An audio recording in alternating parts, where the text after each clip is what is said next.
Le représentant spécial du secrétaire général et chef du Bureau des Nations Unies pour l'Afrique de l'Ouest et le Sahel, UNOA, Mohamed Ibn Chamba, a conclu lundi une visite de 5 jours au Burkina Faso où il a appelé à des élections présidentielles et législatives inclusives, transparentes et apaisées.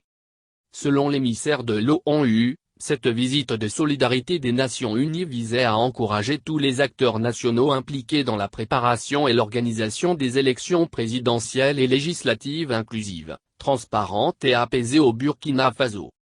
Durant sa visite, Mohamed Ibn Chamba a eu des consultations avec des membres du gouvernement et les responsables des institutions nationales, notamment le président du Conseil constitutionnel et le président de la Commission électorale nationale indépendante, CENI, les candidats et les partis politiques.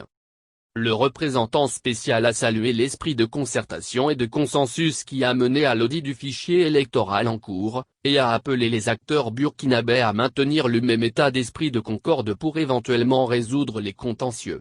Il a également encouragé l'adoption par les candidats d'un code de bonne conduite visant à bannir l'emploi de propos inflammatoires, pour mieux concentrer les prochaines campagnes électorales sur les véritables enjeux. Au cours de sa visite, le représentant spécial a réuni les parties prenantes burkinabées dans un forum d'échange sur les préparatifs et le déroulement du scrutin. Il a exhorté tous les acteurs à travailler de concert pour un climat apaisé tout au long du processus électoral.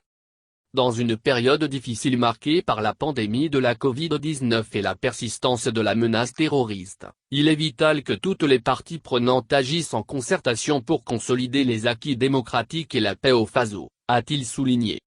Il a encouragé les Burkinabés à maintenir l'esprit d'entente, la recherche du consensus et le respect mutuel qui caractérisent le vivre ensemble au Burkina Faso et qui en ont fait un exemple dans la sous-région.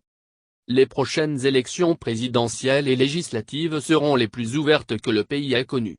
Elles constituent une étape fondamentale dans la consolidation de la démocratie et la cohésion nationale au Burkina Faso. Les Nations Unies réaffirment leur soutien au gouvernement et au peuple du Faso dans leurs aspirations à la paix et au développement. En rappel, une liste provisoire de 14 candidats a été retenue par la Commission électorale nationale indépendante, CENI. Cette liste devra être validée par le Conseil constitutionnel après avoir vidé tous les recours autorisés pour les 9 autres candidats dont la candidature a été rejetée.